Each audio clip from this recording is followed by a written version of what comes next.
Hi everybody, Ace here. Welcome to the Things I Hate Season 3.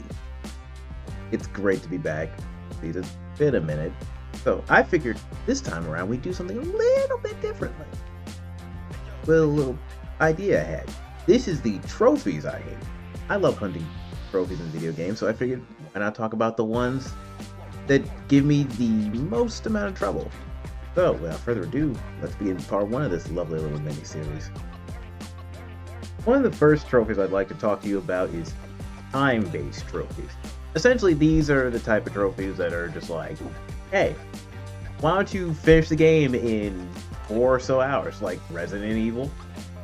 Because those have those in abundance. Or get through most of the game within 12 hours in Final Fantasy IX just to get Excalibur 2.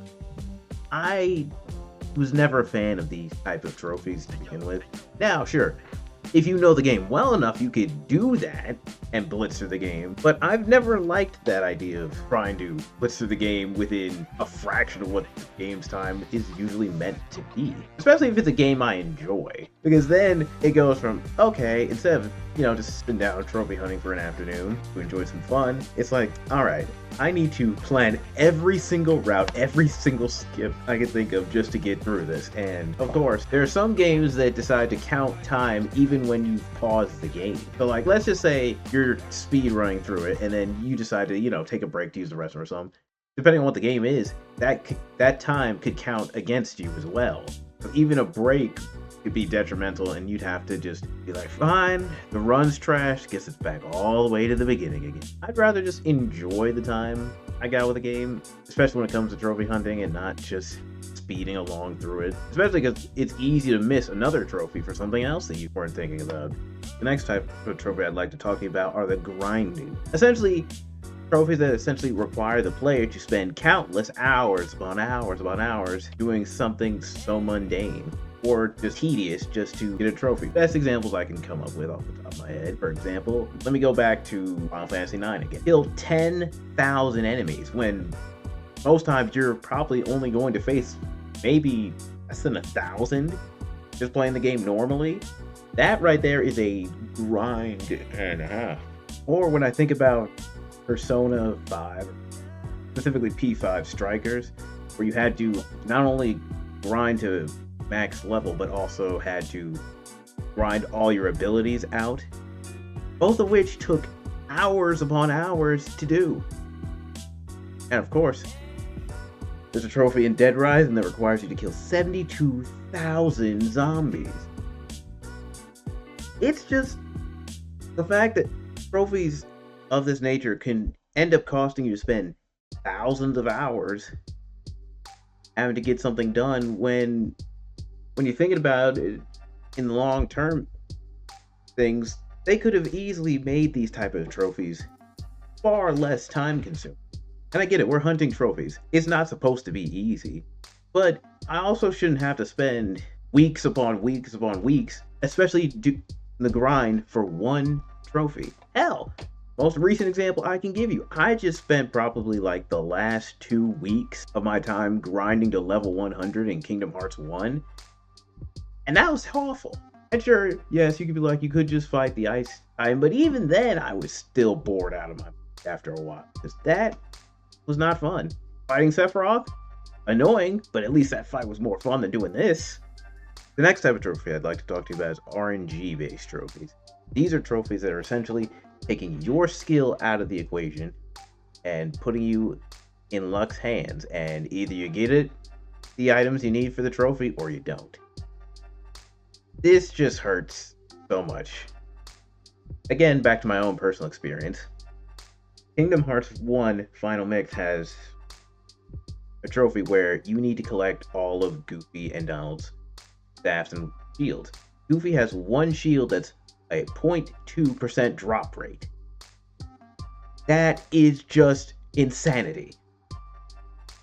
And I spent about 70, 80 hours playing that game before I even saw it once. Now, mind you, I mean just over the course of all the playthroughs I've done of Kingdom Hearts 1. I've beaten it now 3 times, and this is the first time I've even seen this shield, which is absurd. And it's not the only type of game that has this kind of bullshit in it. Yakuza 0 has a trophy where essentially you have to win 10 tournaments, not matches, tournaments of rock, paper, scissors. There's literally nothing you can do in that case to even make this easier. It's just luck at this point. So you're spending hours playing rock, paper, scissors over and over again. And either you win or you don't, and you start over. Having to rely on RNG to unlock trophies is so insulting because, again, this could literally be one of the last trophies you have, and it could literally add probably 5 minutes to your playtime or an extra 30 hours to your playtime. That's just it. You don't know. And we're supposed to just smile and wave like this is just normal stuff. Nah, this is just aggravating. Before we get to the final topic, I'd like to just throw this in as an extra, buggy trophies. It doesn't usually happen often, but there are times where you're trophy hunting and one of the trophies you're looking for just happens to be bugged or glitched, making it impossible to get. Meaning, either you may never be able to get that trophy, period, or you may just have to delete your entire save file and then just start the game from the very beginning. This happened to me during my playthrough of Maneater, where I needed one upgrade. And unfortunately, it glitched, so I never received it, meaning I had to replay the entirety of the game to get the trophy related to all the grades. It wasn't fun, but thankfully Maneater was a short game. If this had happened in a much more longer game, I probably would be a bit more peeved off of it. Final type of trophy I'd like to talk to you about is multiplayer trophies. This has got to be by far one of the worst type of trophies there are in video. It essentially involves a lot of multiplayer games that require you to, let's say, spend maybe hundreds of hours playing online matches, maybe spending plenty of hours playing gacha games in online modes.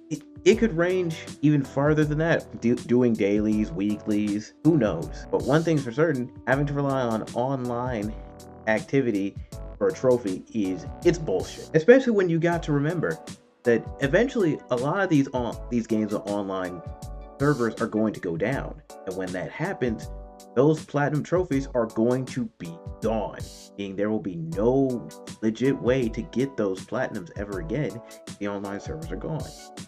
Ultimate Tenkaichi, I had this problem because I didn't get those 7 wins in a row or whatever, so I can never get those.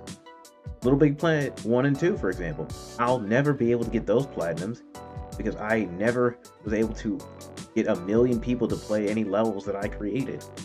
So that's not gonna happen. Dead by Daylight. Dead by Daylight requires you to play hundreds of hours of matches as almost every single character for all the trophies they got going on.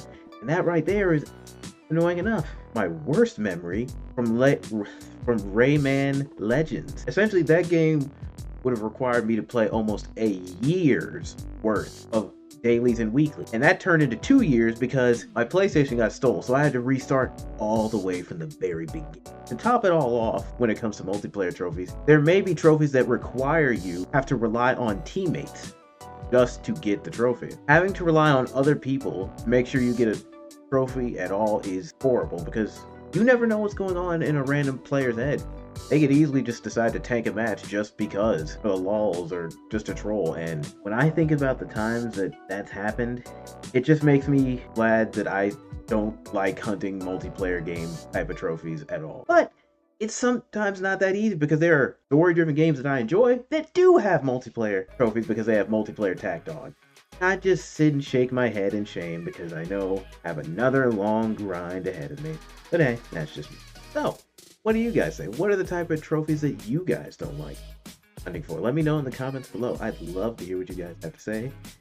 This is only part 1 of our look into trophy hunting, so be sure to tune in next time where I talk about the worst trophies that I personally have had to sit. So, until then, I've been Ace. You guys take care, and I'll see you guys in the next one. Love you.